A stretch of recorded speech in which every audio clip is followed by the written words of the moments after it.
race fans, Ryan Aho here, and the one and only Bert Lehman. Bert, how you doing? I'm doing all right. I've been really busy, haven't been home much, and my new puppy is missing me a little bit. So, so I'll be holding our mascot for the show. There you go. Hey, show me your puppies, right? There you go. A real puppy. Come on now. Come on. Right? We got enough pimping going on. We'll talk about that in just a little bit. But episode number 157. Now, I got my hat on backwards because I got to be honest. Did you see what RTJ did when he won? Did you see it? I did not see it, but I heard about it. His hat was curved. He come out and he's like straightening it out. I'm like, this is unacceptable behavior. So I'm just gonna like boycott. I'm gonna put the brim to the hat from behind me here. Man, he's a wheel man, but I think Puka maybe paid to do that. I'm not really sure how to feel about that, but hey, episode 157 brought to you by Dirt Track Supply out in Watertown, South Dakota, for all things racing, whether it's safety apparel, tires, if it's car parts. I mean, you need a new chassis, you got the Aero chassis, you need fab work done to your current chassis, body work, you name it. Get a hold of Ron, get a hold of Trevor over at Dirt Track Supply in Watertown. Your go-to for all things racing, especially in that region, but they can ship, so get a hold of them. So let's jump into our first topic here, Bert. Let's go to a blast to the past, brought to you by Impact Health Sharing. And again, we'll just go ahead and mention that really quick. For all you small business owners, for all you farmers, for all you people that pay for your own health care, if you're paying for your own health insurance, if you feel like you're paying too much, you like to keep some of that money in your pocket, shoot me a text, shoot me a call. I'd be happy to get you a quick quote, see if we can save you some money. It's been a great deal for a lot of people, and a product there that can definitely help you keep money in your pocket to put towards your racing addiction, because we know that's a lot more fun. So 157, there's a current one, right? There's a current 157. Not I can't think of any from the past, but Bert, how about number 57? I got a few, and I'm gonna quiz you maybe on a couple here, but when you think 57, is there a name that just bam, it comes to mind automatically? Well, I mean, locally there is. I mean, do you want me to go into my 57? Yeah. Yes, because actually he was a really good friend of mine, Mark Mitchell. He raced. He originally got his start originally in demolition derbies, and then he ice raced. He raced hobby stocks. He was a multi-time champion at Channel Speedway in the hobby stock division. Raced late models, and he was inducted into the Channel Speedway Hall of Fame, I think, a couple of years ago. But he was a really good friend of mine, Mark Mitchell. Unfortunately, he lost his battle to pancreatic cancer probably about 4 years ago now. And but yeah, the number 57, he won one feature in the late model division at Channel Speedway. And, he came close a couple of times, but the caution, he had big leads, and then the caution came out, and then he lost it on the restart. But he does have one feature win in a late model. But he had some dominating seasons in the hobby stock division. And, one story, well, there's a lot of stories off the track, but one story on the track, this helped win him a championship in the hobby stock division. In a feature one night, he was in an accident and he had some severe front end damage, and he pulled into pit lane, and his pit crew changed the radiator on pit road, and they didn't have time to fasten it, so they duct taped it in place. And he raced the rest of the race, and getting those valuable points probably won him the championship that year. And then one notable thing from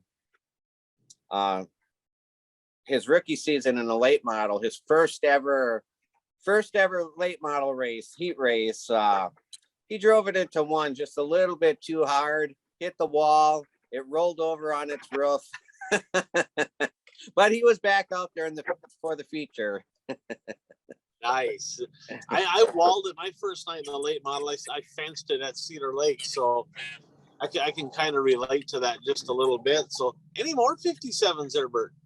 I do not have any other 57s. All right, here's a quiz. In Western Wisconsin, there's I would call it a Wissota Crown Jewel event. Yeah, the Named Punky. after this driver. Yep, the Punky. The Punky Manor Challenge of Champions over at the Red Cedar Speedway in Menominee. Honestly, I don't know much about this guy. You know, I have several pictures online. You know, a lot of people have stories back in the day. I'm not from the area, but you know, that's a long standing, you know, typically, you know, when you have memorial races, they don't kind of stand the test of time, but the Punky Manor Challenge of Champions over in Menominee, that's been one that's been around for a very long time. And that must be a testament to how much of a racing part of the racing community he was over in Menominee, Wisconsin. So Punky Manor, the first of many 57s. Another one I have here. So I'll be honest with you, I don't think you're going to get the rest of these. So the next one I have is literally my favorite super stock from back in the early 80s, looks wise, a guy by the name of Rick Gulbranson. And man, he had some sharp looking rides. None better than the one that I'm posting here in the comments for the viewers to see. And if you're listening to the podcast, go ahead, jump on our YouTube page and, you know, check it out on there. You can actually see a picture of this car. I'm telling you what, this was one sharp hot rod from the Duluth area. I think he was from Duluth, Hermantown, Proctor, somewhere in that neighborhood. Not sure if he makes it to the racetrack anymore, but Rick Gulbranson had some really sharp looking rides. Another one, late model guy. You might get this one. I remember in the early 80s, he had a blue and an orange 57. This car was pretty sweet. I think he's from like St. Stephen, Minnesota. I think somewhere around the northern part of the cities, somewhere in that area. But he made some trips up to the Hibbing Raceway. He ran like Labor Day Invitationals. He ran some different shows throughout the years. And then he transitioned over. He became the house car driver for Lou Fagler's racing equipment, jumped in, became the 71. And there was a time where Steve Fagler's vacated that ride. This driver took over for a little while in that car. Can you think of that name? No, I can't. You get surprised there. Jerry Leggett. Remember that name? Okay. Jerry Leggett. Now, another one here, speaking of Menominee, this gentleman here, I think he won 2001. I believe it was 2001, day one of the Labor Day shootout. John Remington. He had a yellow, and I guess it was kind of a different yellow and purple car. He came up. He ran several Labor Day shootouts. But one story I got about this cat. So I went to. They had I think it was called the Superstock Nationals. I think is what it was called at the Red Cedar Speedway in Menominee. It was a big, at the time, it was the biggest paying Superstock show of the year. And I had a pretty good hot rod. We were running pretty good at the time, and I blew my motor, Bert, in hot laps. Done. All done. Right? Biggest show of the year, done. I'm starting outside pole in the heat, mind you, done. Well, I was in heat 7 or 8, something like that.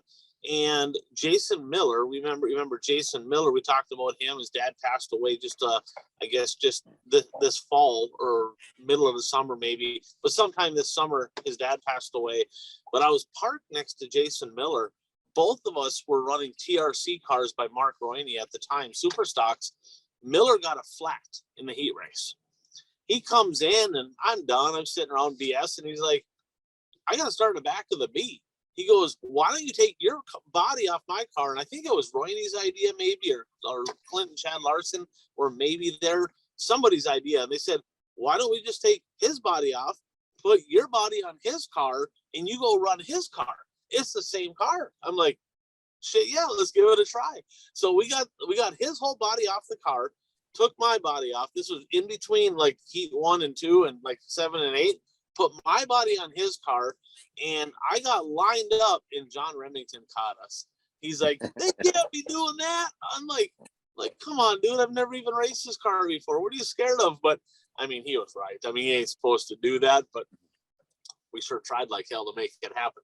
So now, were you changing the body just out in the open so anybody could see? Where else to go? Yeah, well, that's what I was wondering. No, I don't think anybody else really gave a shit. They're like, whatever, do your thing, whatever, and yeah, we tried like heck, and both cars were, I think we both had blue frames at the time, so I mean, yeah, it was, I thought it was gonna work. It almost did. It almost worked, but didn't quite make her happen. So yeah, that was over in the pit area, just, I mean, wide out in the open. We didn't try to hide nothing. We just went ahead and got after it. So my buddy Dustin Dowdy sent me a couple over here from, I guess it would be central Wisconsin. The first one is the Heinz 57, the Jeff Heinz 57.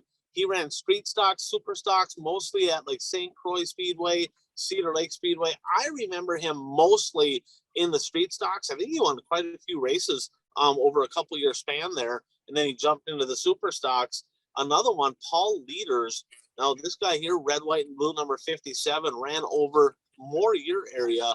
I guess it would have been, I don't know if he ran Marshfield, but I know he ran like Monster Hall, kind of that central Wisconsin area. And his son, Andy, I guess, is a Polaris snowcross factory driver. So racing, staying in the bloodline. Sounds like Paul Leaders was not a guy that really traveled much, but I know he did make some trips over to the Cedar Lake Speedway. Over in central, I guess, west central Minnesota, one of the most legendary modified names over from the Madison, Alexandria, Montevideo, that area, a guy by the name of Dave Stork. And Corey Stork is now an absolute stud in the Midwest Modified division, but Dave Stork was that guy for a very long time over there. Another one I have, good friend of mine, haven't talked to this guy in a little while, did business with him over the last decade, Mike West, who had a 1 year, maybe 2 year stint in a 57 car. Got this from his kid. He sent it to me. He goes, 57's coming up. You better mention my dad. I did. Mike is a great, great guy, and still makes it. His kid actually pits for Dave Flynn once in a while. Another one I have, Tim Carlson. So 3 generations of racing. You had Ted Carlson, then you had Tim Carlson, who still races some, and then his kids, Austin and Dalton Carlson, both race, one of them in a super, one of them in a pure stock. But Tim Carlson, he was a promoter at the Grand Rapids Speedway for a long time. He actually, I mean, he was a strong runner. He had some pretty sweet looking 6 cylinders back in the day. Jumped into the mod. He had a station wagon modified. I got a picture of it posted here. Ran really well, and then he kind of a lower budget guy. He served 2 terms on the board for the Wissota Promoters Association. Super passionate about racing. A great racing family over from Grand Rapids, Cohasset, Minnesota. But that's a family. You could sit around the bonfire, Bert, with this guy, and you could talk racing all night. And he's got probably more stories than you and I put together. So just a great family up on the Iron Range. And the last one I have, you remember we talked about Don Kettering? Don Kettering is a gentleman that saved Dennis Jones's life in that crash when he started on fire up in Thunder Bay. Well, his uncle, Barry Kettering, was a gentleman that ran in the sprint car division, moved from Thunder Bay down to the States, and tragically lost his life. I think he was like 41 years old, Bert, at Fairmont, which, interestingly enough, remember the name Russ Larson, which is Steve Larson, Brett Larson's dad? He also died at Fairmont. So both of these drivers, that are not in the same incident or anything, but both of these drivers died at the same racetrack. It's kind of a, that's kind of an eerie deal, all right? I mean, there's not a lot of deaths at racetracks, but to have 2 at the same track is kind of scary. But Barry Kettering was a staple, just a huge name, the Kettering name up in Thunder Bay. So blast of the past, Bert. Always enjoy looking back at some of them legends from the past, so to speak. But let's talk about we had some big moments here this week. We had some big. Yes, we did. So what do you say we get to the next section here? What's the next section here, Bert? The next section is our top 5 moments of the week, brought to you by Brad Parson, Egg Solutions, and Eggzyme.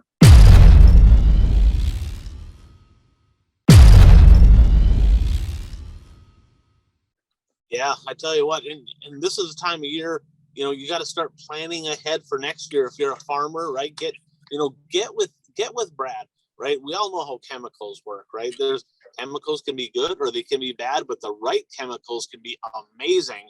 And he has the right chemicals to mix with the current spray packages that you used this past year, and he can set you up for success in 2023. So get a hold of Brad Parson and make sure that your farming, your profitability, your yields are heading in the right direction. So number 5, Bert. Yep. Pimping ain't easy. Pimping ain't easy. Hit Lizard Pimp, right? I'm like, so my buddy Dan, he actually sent me over this video. He's like, dude, you got to watch this because I missed it. I had another function going on. I did watch the replay, but 16-year-old Charlie Mefford, mod driver from the state of Kentucky, goes upside down. He's running up front. He was kind of dicing and slicing, gets into the fence, rolls upside down, and he got out of his car and literally wowed the crowd. I mean, usually somebody gets out of the car, he got fenced. That guy kind of got into him, I think. I think he kind of got fenced there. He wasn't mad. He's like, woo! He's like, 1, 2, 3, you can't park here. I'm like, and he's just going off, and his energy. I tell you what, isn't that refreshing, right? You see that teenager that's just passionate and excited about being there, excited about racing, positive, right?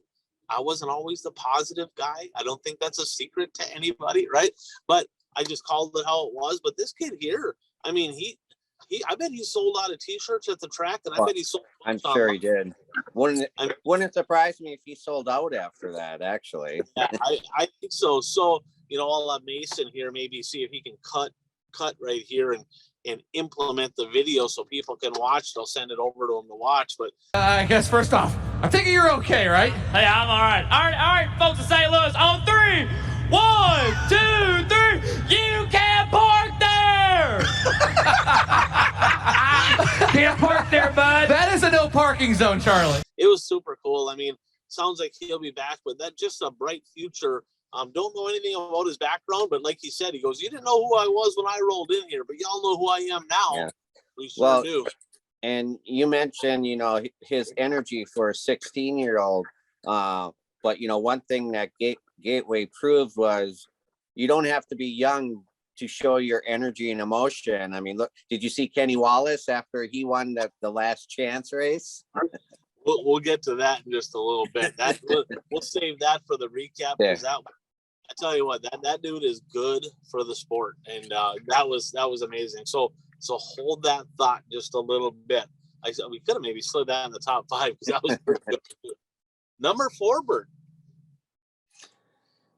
Yep, the reigning champ, reigning 2-time champ, ruffled some feathers, and I'm interested to hear your take on the incident.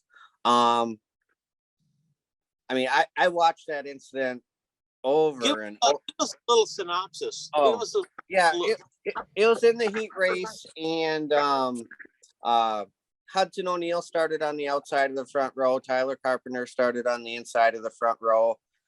There were several restarts for various reasons. And then on one of the restarts, after several restarts, Hudson O'Neal got a run on the outside coming out of 2. And I mean, he had his nose up to the number, on the side of Carpenter's car. So, I mean, he was alongside of him, and Carpenter just kept drifting up and forced Huddy up into that where the opening is, and that's really a danger. They may want to see if they can reconfigure that somehow. But yeah, so if you had to make a call, well, yeah, finish what happened, but then if you had to make a call, needless to say, Hudson O'Neal, I mean, he smacked the wall pretty hard head on, and he was done, and then he was still able to move though, so he caught up with Carpenter and drilled him in the rear, and which caused a flat tire in Carpenter's car, and so Carpenter had the battle all weekend to get the finishes that he did get then eventually. And he was impressive, right? I mean, he still found a way to have a chance Well, at. and yeah, I mean, that's whether you like him or not. I was impressed by, I mean, him winning this race twice was no fluke. He knows how to get around that track. Because I mean, because in his B,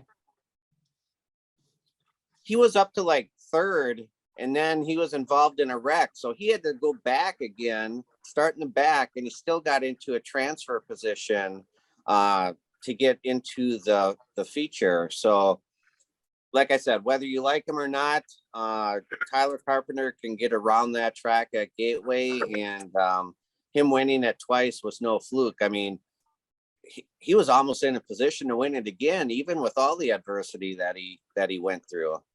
It was. Now, who would you call that on? If you had to make a call, how would you have called that? I mean, Carpenter drifted high. I mean, there's no doubt about it. But see, one thing that when they interviewed Hudson O'Neal, you know, he said that, you know, the first two starts of the race, Carpenter stayed low. So Hudson O'Neal said, okay, he's, you know, so then on the third restart, Hudson O'Neal, you know, drove it up alongside. But just because Carpenter stayed low on the first two doesn't mean he has to stay low on the third one. But yes, I mean, Carpenter definitely drifted up, but that track is so small. I mean, this incident wasn't the only one in that corner the entire weekend. There were a lot of incidents in that corner where cars were trying to pass on the outside.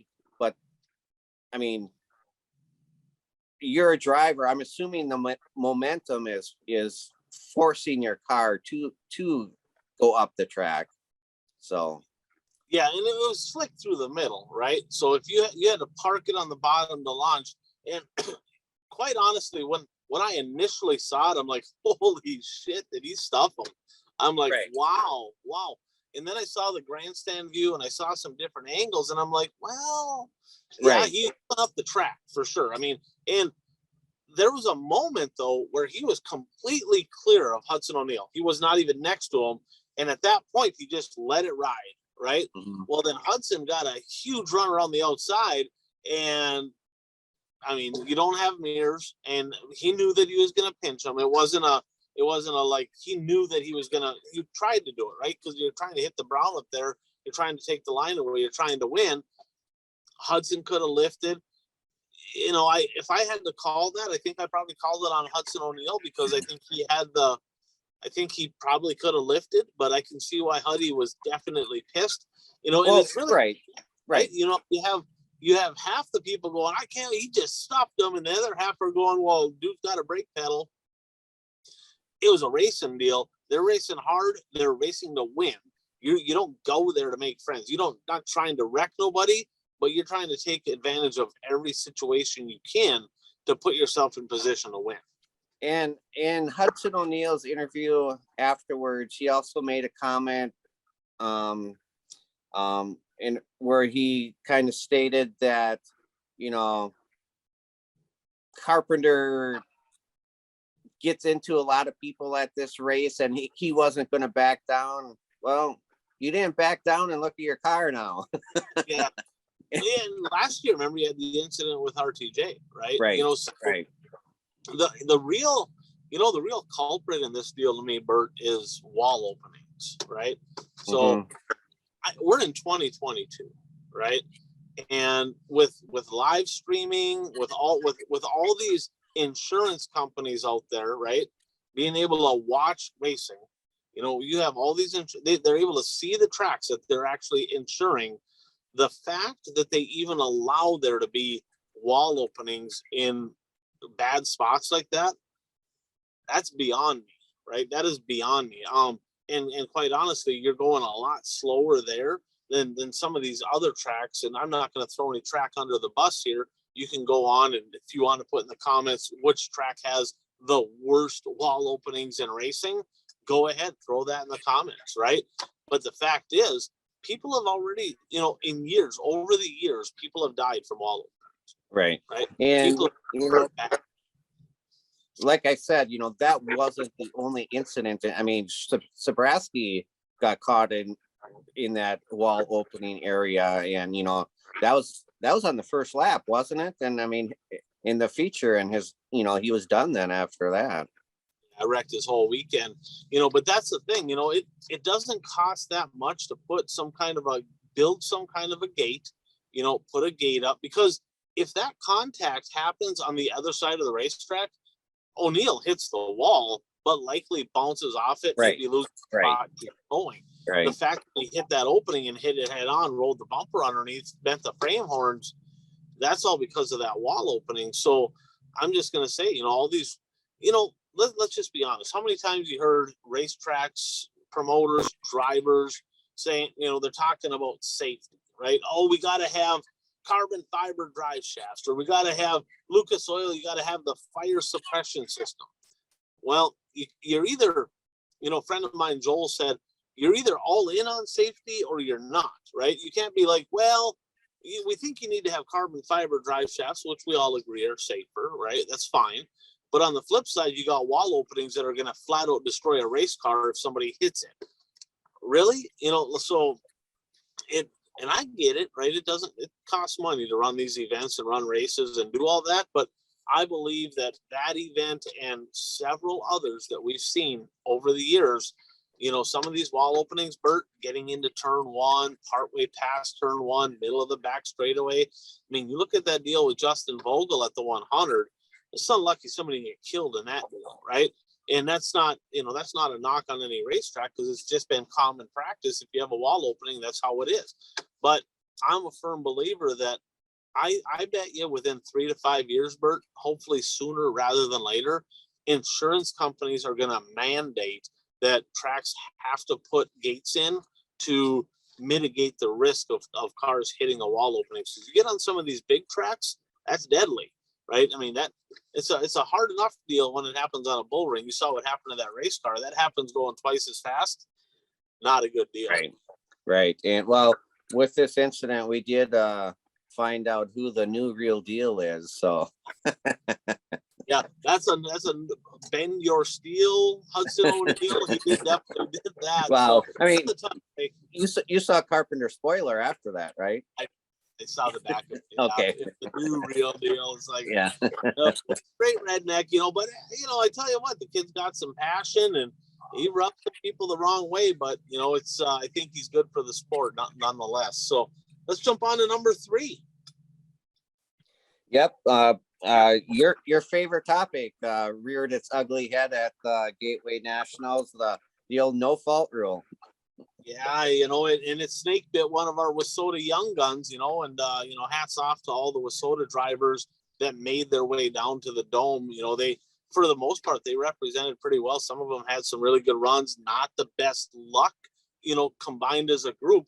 But Joseph Thomas was legit fast all weekend, and had a very, very good opportunity to win the heat race. He actually snuck back by multi-time UMP champion and former Gateway Dirt Nationals champion Mike Harrison, and using up the track a little bit, but that's what you do when you're leading.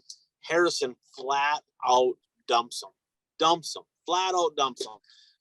Intentional, maybe, I don't know, you make the call on that one. Needless to say, he didn't hit the brakes, he clipped him, he went on to win the race. And they talked after the race, he's like, hey, you got to give me a lane, and I don't think there was much remorse there. Joseph Thomas, nice rebound though, because in the B main, Bert, on Saturday, he happened to drive right by Mike Harrison to win it. So that was pretty cool. And did you see when he came out for drivers intros? I did watch it. This was like this. He's like showing the shirt. He walked out wearing a Mike Harrison shirt. Oh, I didn't pick up on that. Yeah. So, that was a rough deal. That rule just sucked, right? In today's world with all the live streaming and camera angles and all that, make a dang call. I mean, come on. I mean, it's not that difficult. I get people's arguments when, we can't have it taken forever. I'm telling you right now, Bert, you could literally have had, somebody said it online. They said, if you're afraid to make a call, just go ahead and give 5 people their way in for free, and then just text them and say, well, what happened? Because there's everybody in the building's like, well, I know what happened. It's not very easy to kind of pick some of this stuff out. Just unfortunate that some of these big shows like that, they're just afraid to make calls because they don't want to hurt anybody's feelings, and just a bad deal all around. But good rebound. Joseph Thomas made it in the show. It didn't go very well in the A main for him. He kind of had some rough luck there, but overall a good showing for him. Nice rebound, but he got snake bit. That no fault caution. It's okay if it bites people we don't like, but that's our guy. We can't be having it bite our guy. That's bullshit. Well, and you know, after it happened, but while the race was still going on, you know, the announcers are trying to give him the benefit of the doubt. Well, you know, he didn't mean to, you know, the car changed lanes, and he didn't, you know, maybe he didn't have enough time, but then in the victory lane, he just said he had no remorse whatsoever. No, that was the announcers trying to be politically correct because they're all from that region. And, you know, a lot of them, I mean, they're heavily involved, obviously, with Fairbury, and he's one of the best drivers to kind of get around that place. So they're not going to throw their own guy under the bus. At least they didn't that night. So yeah, that takes us to number 2, and it takes us away from Gateway. It does. Head down to Alltech, right? Lake City, Florida. Superman Jonathan Davenport made history this past weekend. Got to give myself a donkey award. I was incorrect on that. I did not think he was going to get her done, but he did, eclipsing the 2 million mark. And according to his numbers, 2,002,700. So $2,002,700 in winnings in 2022 for Jonathan Davenport. In the history of dirt racing, Bert, there's never been anybody that's eclipsed $1 million, other than Donnie Moran when he won the first year, and to eclipse 2 million. That's incredible, right? That's incredible. And really, it was in question. He had to pass Overton with 5 to go to win the feature. So it wasn't like he got the lead right away and drove off into the sunset. He got the lead pretty late in that race. Mark Whitener led a bunch of laps as well. But if you think about it, his first win of the year, remember, speed weeks for Jonathan Davenport, Bert, awful. He was terrible at speed weeks, terrible, right? His first win was the XR event at Alltech earlier in the year, right after speed weeks. His last win of the year, 24th win of the year, at Alltech, XR win. Do you think maybe he liked that XR Super Series a little bit? Yeah, and he likes Alltech. He definitely likes Alltech. You know, he runs good anywhere, but you know, just super. He seems to be, you know, from his interviews, pretty laid back, pretty humble guy. You know, what are your thoughts on Davenport eclipsing 2 million? I mean, it's a spectacular year, no doubt about it. And you know, it's I just wonder how hard he was driving those last few, you know, when he was in second place behind Overton. You know, I wonder how bad he wanted that to pass the 2 million mark. I think he wanted it pretty bad. Young racers out there, young people listening to the show, you know, your local racetrack, you're not going to make $2 million. But this proved right here that it's possible for somebody to eclipse $1 million, maybe $2 million in a year. So let that dreamer grow. Look at mom and dad, say, get me a good hot rod here, you know, get some marketing skills down, get yourself in front of some people. Dirt racing on the big stage, super late model racing, right? There was a lot of money invested into the sport this year. More big paying shows ever than ever before, right? And it looks like there's going to be even more in 2023. So it's good, you know, that a guy goes out and wins $2 million. You know, some would argue, man, we'd like to see that spread out throughout the field, but you know, it is what it is. I mean, that to accomplish something like that, let me ask you this. In our lifetime, do you think it will ever be accomplished again? Well, I mean, obviously, if it's ever going to happen again, there has to be $1 million race for it to happen again. But Full Throttle Magazine, million to win. yeah, that ain't happening. Um, I mean, it could happen again just from the standpoint if all these big paying shows stick around. There's going to be more opportunities to win money. As long as there's $1 million race in the season, the opportunity will be there because of the high paying races. But yeah, you got to really put together a really good season. And I mean, one thing with Davenport, and that's where these series come into play is, remember, Davenport didn't follow a series. He followed the money, and he went to the money races. He won the XR Super Series points, but they didn't have a point fund, so that don't really count, right? They are next year, but he was able to double his earnings at that final race. He didn't win. Bobby Pierce did, but man, what a season. Unbelievable. His season's come to an end. And yeah, let's be honest, right? Remember 2 years ago, we were talking, he was kind of in a funk. He was depressed. He's like, maybe I should just quit. I should retire. Things aren't going worth a crap. Remember, he had kind of for a while lost his confidence completely. And I think he's got it back now. Pretty sure. Yeah. And I mean, it wasn't that long ago either. I mean, he had that great run with Rumley, but then Rumley stepped back a little bit, and Davenport went to Barry Wright and was racing the house car, and he was god awful in that, and didn't even last the entire season in that car. So, and that wasn't that long ago, and so it just goes to show that you just got to stick with it, and if you believe in yourself and you keep digging, good things can come. Absolutely. Congratulations, Jonathan Davenport, the $2 million man, the first ever in dirt racing. Bert, number one. Well, and number one has to be really special to knock a $2 million man to number two. Right. And yes, number one was the emotional win by Tyler Erb at the Gateway.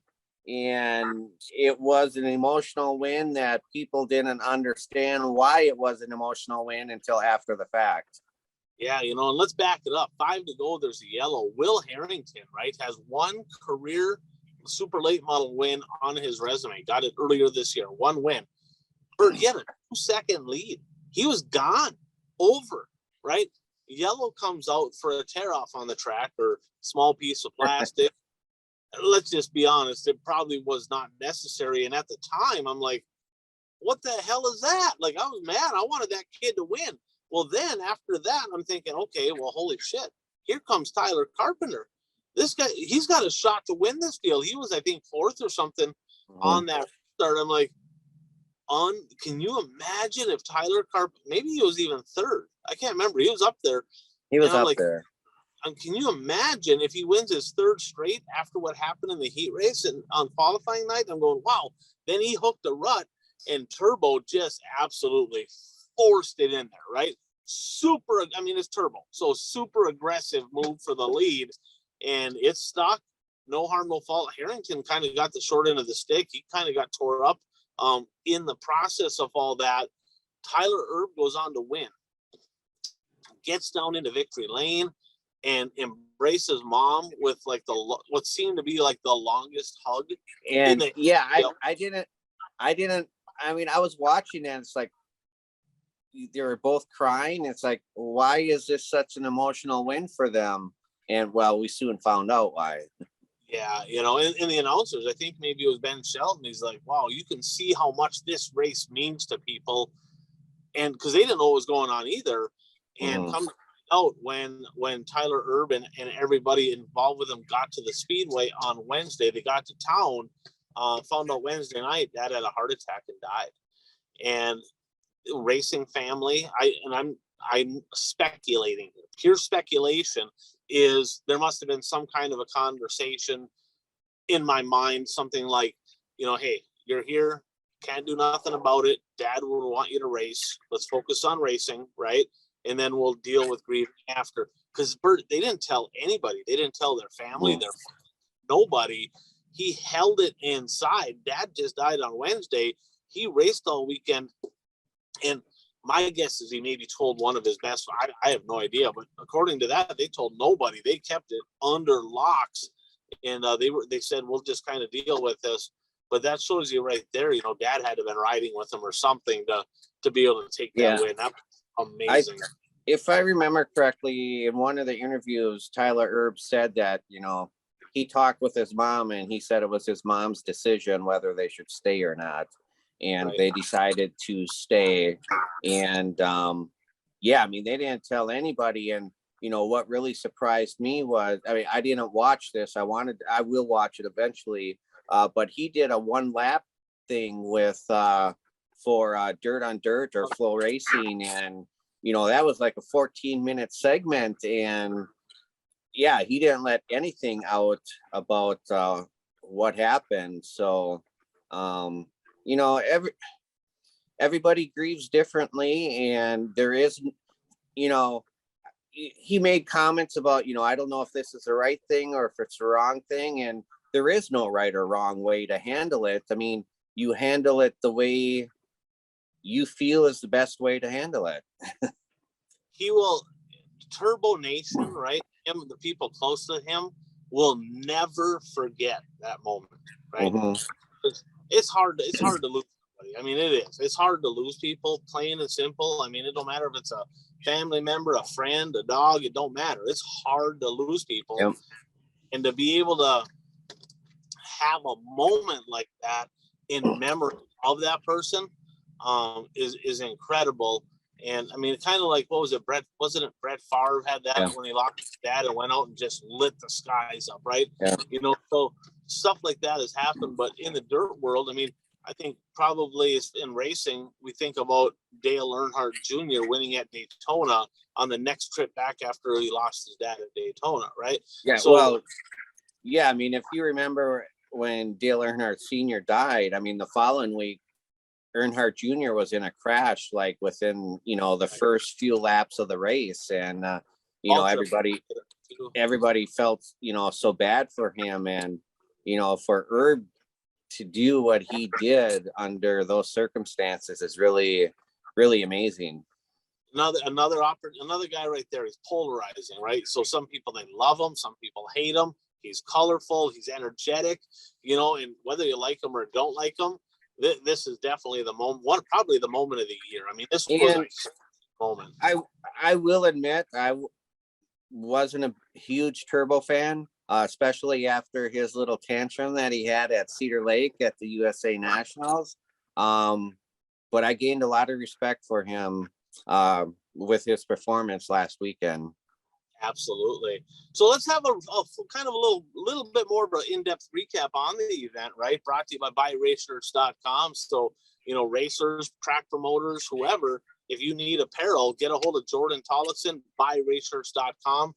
Great products, great prices, lots of different options on product pricing, and he'll take good care of you. But night number 1, I'll give a little bit of a, not to get too stat heavy here, but we'll give a little bit of stats. Night number 1, late model feature, went to the Smooth Operator. My buddy Dave's favorite driver. Just kidding. Bobby Pierce got it done. Ryan Unzicker, who's had a hell of a season, really good at the Dome too. He got second. Tanner English third. 20 RT, right? Ricky Thornton Jr. fourth on night 1. Shannon Babb in the modified division. 17-year-old Drake Troutman, Pennsylvania driver, who was like last year. I think it was last year or the end of the year before. Remember, he just lost his dad too at a really young age. So Drake Troutman understands that. Tyler Peterson right here, little TPO action. He got second. He had a really good hot rod. And Michael Ledford, who last year, Bert, went from 11th to 2nd in the A main. He got third on night number 1. And then on Saturday, those two 17-year-olds, Drake Troutman, Michael Ledford, they actually were the front row in the modified A main. And Troutman went straight backwards. He had a rough night. Ledford led the lion's share of that race and hooked a rut, chucked a drive shaft. Now, night number 2, kind of interesting cast of characters, so to speak, in the late model division. Cody Bauer, your race winner. Will Harrington, who has 1 career super late model win to his resume, got 2nd. 3rd, Turbo, Tyler Erb. 4th, Jaden Frame. And Tyler Carpenter from 18th to 5th after starting in the back of the B main. Biggest mover of the night. I mean, he was impressive. Like you said, he knows how to get around that place. In the modifieds, the 20 RTJ got her done. Mike McKinney, all the way from 18th, Bert, to 2nd on night number 2. Unbelievable run. And I don't think he made a whole lot of friends. He's not, I kind of like watching him, but he's not afraid to use the quarter panel. Let's just say that. And Jordan Grabowski got 3rd. And then on the final night, as we mentioned, Turbo Tyler Erb parked in Victory Lane. Tanner English for the 2nd straight year got the Bridesmaid Award. 13th to 3rd for RTJ. And Tyler Carpenter from 10th to 4th had a shot to win that deal at the end. I think he was in 3rd, Bert, on that restart, and he chucked a rut and backpedal. RTJ got by him. And Mike Spatola, the lone Illini guy, in the top 5. I figured there'd be more than that. There's only one. Modifieds, RTJ dominated. Now, I will say this, right? Ledford had a good car. He was leading. Tyler Peterson looked like he was going to have a little something to say. He hooked a rut. He looked like he was going to make a move for the lead and ended up, I think he got a flat tire. Tire went down on TPO, so he was done. So McKinney got 2nd, Grabowski 3rd, the Warlock Kyle Stephens 4th, and Chase Holland in 5th. But TPO had a really good hot rod. Rough luck for him. Rough luck for Joseph Thomas. Rough luck for Shane Sabraski. Just bad luck all around. No repeat winner. We had, I guess, in the late model division, right? It was Turbo, so I was a first-time winner. But we've had repeat winners in the lates. But in 6 tries at the Dome, it's been 6 different winners. RTJ got it done this year. Looking back at this, Bert, one guy that we kind of talked about this after the show last week. It's like Nick Hoffman ran in the top 3 last year in all 3 classes. Right. Remember that? And he wasn't there. We were looking. It's like, where's he been? And, we did a little digging. You did some digging. I did some digging. We ended up finding out that he's not cleared to race yet by the doctors, and he raced that one race, and it sounded like he had some complications after that. And the doctor's like, the doctor said, no, you're not racing. I mean, he was actually, I don't know if he was there live or if he was, but I mean, he was doing some race calling with the announcers. They were talking with him during the races. So, he's not cleared to race yet by the doctor. So, whatever's still wrong, hopefully, it'll heal soon. So, got a month to get ready for Speed Weeks here. He's got a Gator to defend down there. Gonna have to go have a little battle with Ethan Dotson, who was a no-show. I thought he was coming to the Dome. He was registered, just didn't make the trip. Yeah. And one other thing about Tyler Erb, and he made reference to this in his interview. I believe it was the first night that he raced was he had told Cody Summer that, racing in the Dome was the stupidest idea that he ever came up with, what was it, 5 years ago. But after racing that first night, he said, I was wrong. That's the most fun I had racing in a long time. The energy, right? I had this conversation with a few buddies of mine, Brad, one of them, Brad Parson from Brad Parson Egg Solutions. And he's like, it's not the best racing. Some of the racing was okay, but the event itself, I don't know. I just don't think that you're going to find an event that matches the energy, the electricity in the room. The driver's intros. If I had to nitpick on one thing other than the gate, and that's just a racing deal in general, if I had to nitpick on one thing, right, we got to have one nitpick in there. They got to get some better lighting for the driver's intros. That's it. So So get a hold of Cody Som or somebody, a little bit better lighting. I'm sure they saw it. You know, that would be the only nitpick, because the driver's intros, Bert, I think they're cool as hell. I agree. I agree. That. And boy, a lot of late model drivers were hating on Tyler Carpenter. Well, yeah, I know. You know, there is definitely a divide. And I mean, Hudson O'Neal came out with, I can't remember who he came out with, but you know, and then well, Tyler Carpenter comes out with his 80 kids, and well, they were just the ones he knows of. I mean, how many kids did he come out with? Had been at least 6. Yeah, it was a lot. It was a lot for sure. And but yeah, RTJ had something for him there. And, yeah. So yeah, the intros are really good. And I also wanted, you mentioned earlier too, and I said hold that for Kenny Wallace. Yeah. And that was a B main that he won, right? Yeah, that was the last chance race. Winner's end. That was the win and end deal. That's right. Yeah. And that was a power move at the end to win that deal. He had to work for it. That was a tough win, but you know, just there's a guy right there. He's not afraid to say it how it is either. You know, he'll throw some fire, he'll throw some shots, but that guy is flat out good for racing, right? He's passionate. He's a true racer. Everybody's like, oh, NASCAR money. That dude just loves racing. He's loved racing his entire life, right? He's dedicated his entire life to racing. And the ovation that he got after winning the last chance race up on the car, doing the Hulk Hogan type deal. And well, I mean, cool.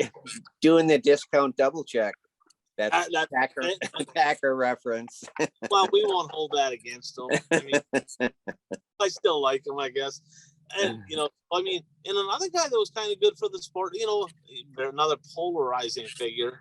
You know, how about Scott Bloomquist? He didn't make the show, didn't have a good weekend racing, but they showed some clips of him like up just interacting with the fans at the casino, not gambling, just visiting with people, you know. And do you think he's maybe starting to accept the fact that the writing's on the wall, that it's probably as close to over as it can possibly be for the Voodoo Child? Probably. And his source of income now is the fans. It is. Yeah. He'll still sell apparel for sure. And he has a lot to give. I mean, there's not many people that have had very few, if any, have had a career like Scott Bloomquist, right? I mean, he's on the Mount Rushmore of all of dirt racing, not just dirt late models, but all of dirt racing. You know, has he made poor life choices? Hell, we all have. I mean, we've all done stuff where like, that probably wasn't the best decision. He's probably got a longer list than most of us, but what he's accomplished, I mean, you can't argue it.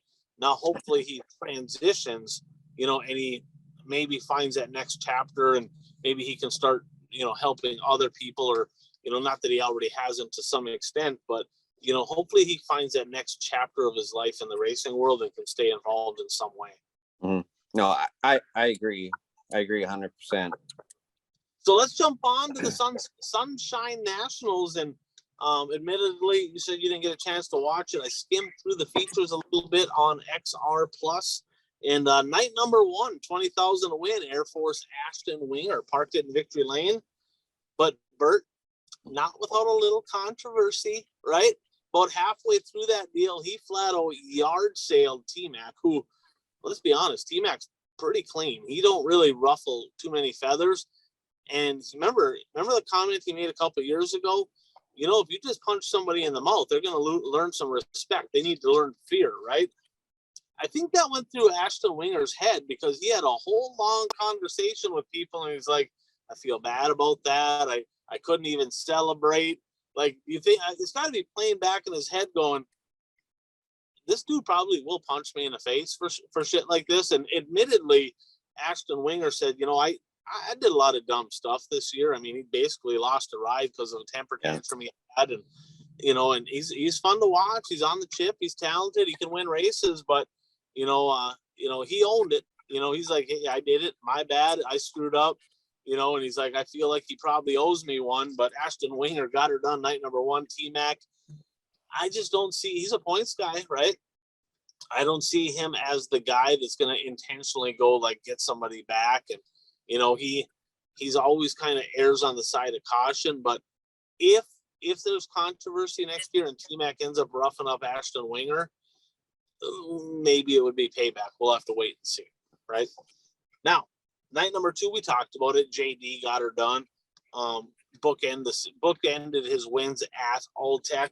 Joseph Joyner had a surprising to me anyway, surprisingly good weekend with a pair of thirds. I mean, nothing against him, but he's not Overton, he's not JD, right? He's not Madden, he's not T-Mac, but he started pretty deep that second. I got third, so a pair of thirds, a couple good runs there for Joseph Joyner.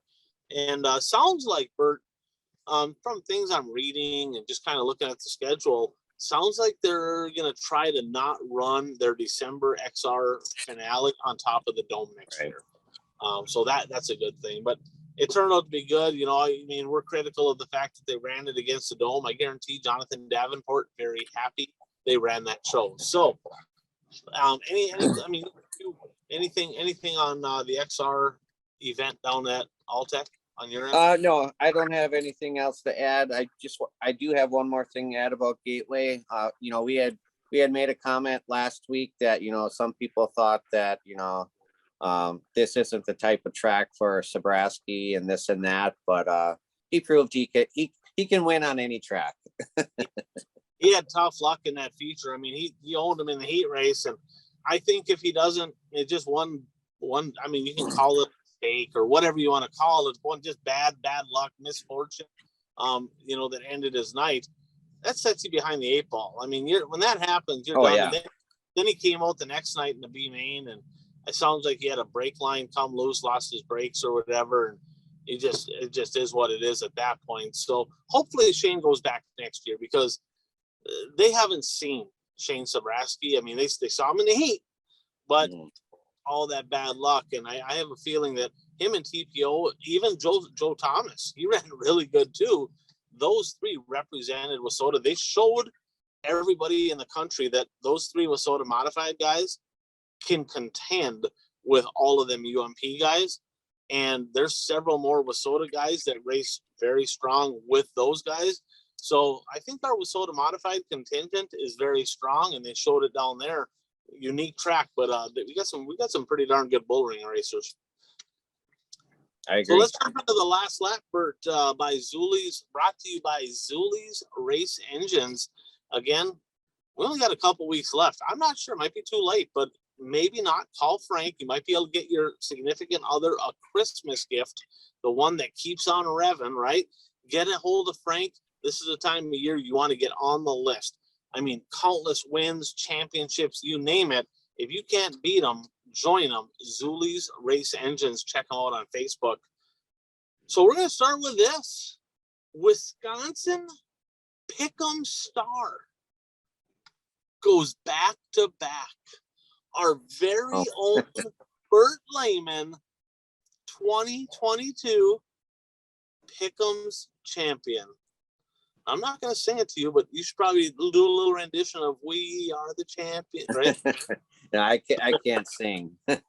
You don't want to hear me. Congratulations! I couldn't even beat Puka. I'm so pissed off. I mean, of all people, I can't lose to Puka. He's freaking flat billed hat, visor wearing, non-race watching, hockey focused, and he still beats me. I'm supposed to be good at it. What my ass. Considering he picked B-Shep to win one night, and that wasn't even a night B-Shep was racing. Yeah, and I still couldn't catch him, right? I still couldn't. But congratulations. We got some hard work. Thank you. We'll have to display that on the show when you get it.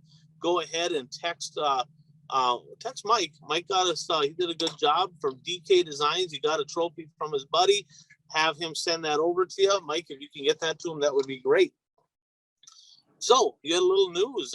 Mars Late Model Series has some big news. Yeah, Matt Curl takes over the Mars Series. He bought the Mars Series racing series, and they're adding modifieds. You may know more information about that. I'm not sure. Yeah, they're going to run the modified series along with it. It's going to be similar to the Tour, right, where they run lakes and mods for the Mars Series.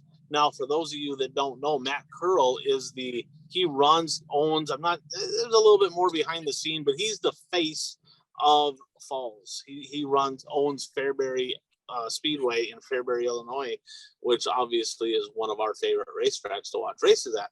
So Matt Curl purchasing the Mars Racing Series from 16's Promotions, which is Tony Izzo Jr. Tony battled some health challenges this past summer. Not sure how he's doing now. Hopefully he's on the mend. Hopefully he's doing better. But, of course, the Izzo family ran the LaSalle Speedway for a number of years. Tony had a great career, as did his dad in racing. His brother raced as well. The LaSalle Speedway is now closed down, defunct. It's sitting there. It's for sale for a lot of money, lots of money. If it was less money, I'd be interested. But oh my gosh, it's a lot of money, Bert. The land there is probably worth it all by itself, I guess. But it is what it is. But yeah, he's stepping aside. Matt Curl's going to take it over. Gonna run mods along with them, and we'll see what the Mars Series has to bring for the 2023 season. Another one here, Bert. Rick Nemi. So they had the banquet up at the Grand Rapids Speedway, Grand Rapids, Minnesota, this past weekend, and I'll back up just a little bit. There was a gal, Jacqueline Lofstrom, I think is what her name was. She was the first ever female champion. She won the enduro class over there. So I can't tip a cap when I got it on backwards. So tip of the cap anyway to her. But Rick Nemi, right? So the Nemi name, if you're from northern Minnesota, right? If you're a Hibbing fan or you go to Rapids or even the Twin Ports, we've known the Nemis in racing forever, right? You had Bruce Nemi, former Labor Day Shootout winner. I mean, he's ran late models, mods, you name it. Roger Nemi, 6-cylinder, super stocks. I mean, there's two very good drivers. And then they had generations, right, of Nemi racing. And you got several Nemis, including Rick. 50 plus years of racing. This is the first track championship for the Nemi family. That is super cool. Congratulations, Rick Nemi. Now, keep in mind, Bert, he had an SSR. He was one of only a couple drivers with that SSR late model. There was only, I believe, 3 of them out, and he looked pretty darn good with that thing. One super nice guy. I mean, everybody gets along with Rick Nemi pretty darn well. Great to see him win. Zach Waller's probably not real happy because he lost by like a point, and they ended up raining out the last night, so he wasn't really happy about that. But for dirt track racing, Bert, how important is it when you have a legacy family like the Nemis, right? And then you have that next generation get a championship, even if there's been other championships won. How important is legacy in dirt racing today? Oh, it's important. I mean, actually, if you go through the pits of many local tracks, I mean, I know that this is how it is in eastern Wisconsin. I mean, I would say at least half of the drivers, are, their dad raced or their grandpa raced or both their dad and their grandpa raced. And, without the family legacy, they probably wouldn't be racing. Right. Another legacy family over there was the Broking family. Of course, Dad whooped the shit out of Johnny this year over in Grand Rapids. I'm just saying. So he's still got a little bit to learn. Johnny's a little quicker than Dad, but Dad had his number. Johnny didn't have the best luck over in Rapids this year. So let's have a little recap. We've been doing some predictions, right? Quantifiable type stuff. And we're gonna kind of recap where we're at here. We had a bunch of them come into fruition this weekend, and then we're gonna put that on hold until we get back underway in January with the season. But so Bert, you said Tyler Carpenter is not gonna win the Dome. You were almost wrong, but almost doesn't count. So, but I wasn't. You were not wrong. So Bert was spot on there. You got that one right. Another one. So I got one here that I said JD does not eclipse 2 million in earnings. Well, that's a donkey. I was wrong. I shouldn't have doubted him. I mean, basically every time he unloaded at a big show the second half of the year, for sure, we're like, he's gonna win, right? So JD did get over $2 million. Unbelievable. I also said 3 Wasota drivers were going to make the A mains on Saturday. I was wrong. I got to own it. There was 2. Joseph Thomas finished 1 spot better than TPO. I don't think either finished. Sobraski should have made it, didn't, had bad luck. Zach Wallers actually was pretty darn impressive in that B main, and got up, really moved up through the field. I don't know what he was doing there in the heat race. He was a little overzealous. He had a really good qualifying time though, Bert. He started second row in the heat. I'm like, God dang, I think he maybe has a chance to maybe get in this deal. And I think he was just too tight and just overdrove it. So rough deal, but I was wrong on that one. It was 2, not 3. Bert, you said more late models at the Dome than All-Tech. How the hell did we even allow this to be one of your? Well, when I made that prediction, I said this is very low hanging fruit because I know you know how many drivers are entered in that Gateway. Yeah, it was 114 to less than 30. That shouldn't even count. I mean, come on. And then you said Tyler Carpenter is going to finish better than G2 Gordy Gundaker. You were correct. On that one. I said there was going to be 3 or more rollovers. I don't have the count. Maybe somebody can put that in. It was definitely more than 3, though. I think it was closer to 6, but I'm not 100% positive. I'm not sure how many. But it was definitely more than 3. You said Tanner English was going to win a prelim. You lied to us. Did not happen. He ran good, though. He ran good. He always runs good there. He does. It's kind of cool saying English back in the 96, of course, Terry 96. That's his number. He belongs with that. You did say RTJ was going to win the mods. Yep. I think this guy might have had a little something to say about that. But misfortune snagged him there. But boy, RTJ looked like he was on cruise control, didn't he? I mean, he got the lead, and it looked like he was going 2 miles an hour driving away from the field. So incredibly smooth.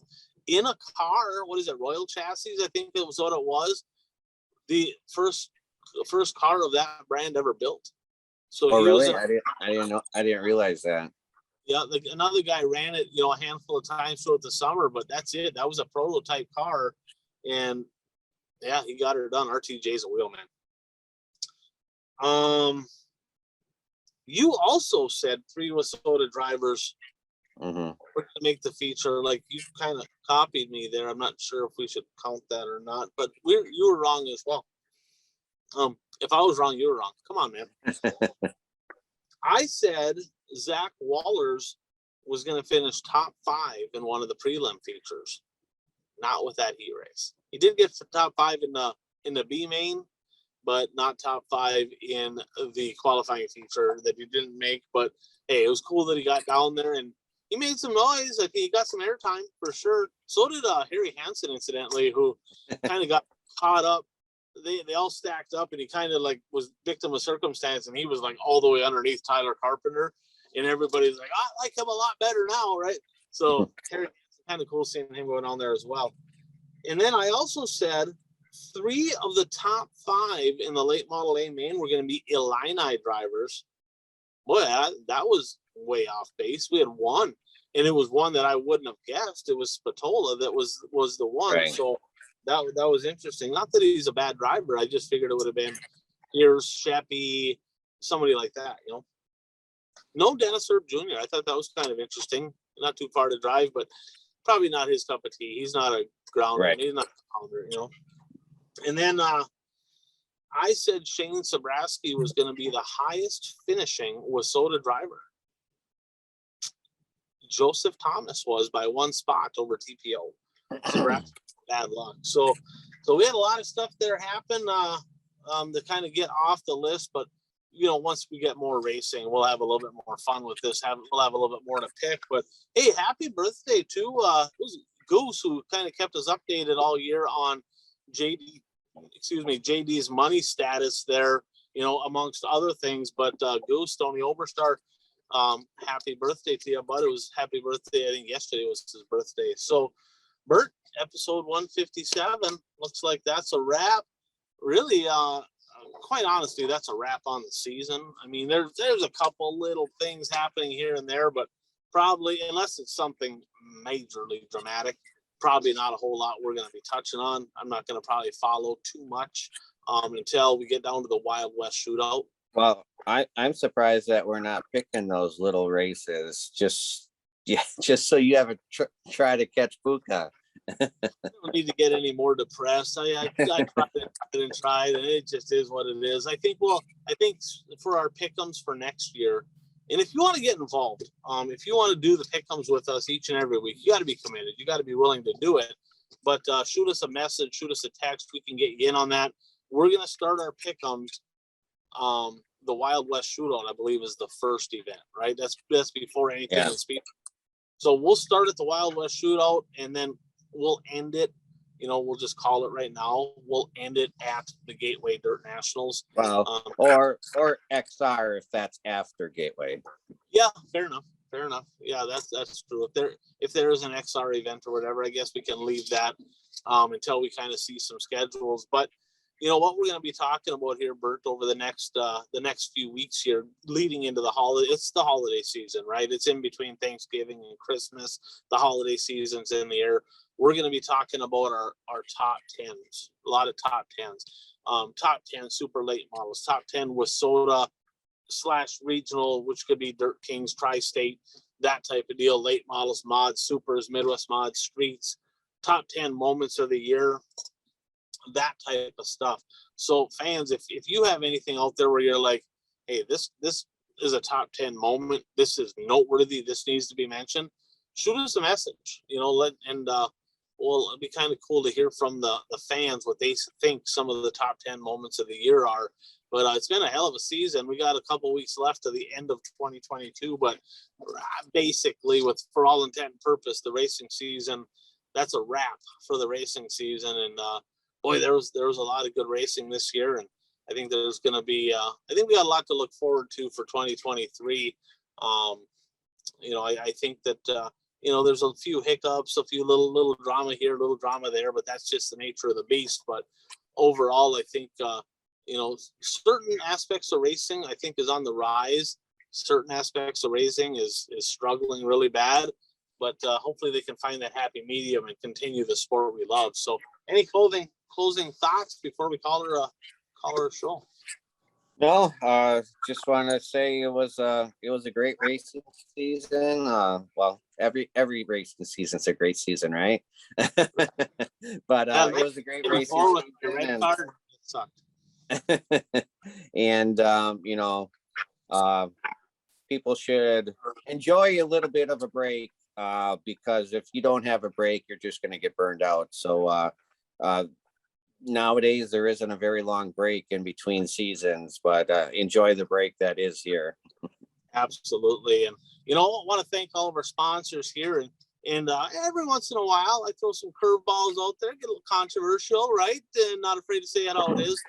First and foremost, just so everybody's aware, I think you probably are, but when I say something controversial, that's not like the thoughts or whatever coming from my sponsors. That's me. They just happen to advertise on the show. Just want to make sure that's clear, right? I had a few people a little upset. So, just that's a totally different deal. My views are my views. That's not expressing their views. Okay. But with that said, want to thank Dirt Track Supply. Got to thank Impact Health Sharing, Brad Parson with Agzyme, BuyRaceShirts.com, Mason Aaron's Videos, Dirt Race Central, and Zuli's Race Engines. And of course, we'll give a little shout out here to Full Throttle Magazine as well. So I'm Ryan Aho. That is the Bert Lehman. Thanks for tuning in to the One to Go Show.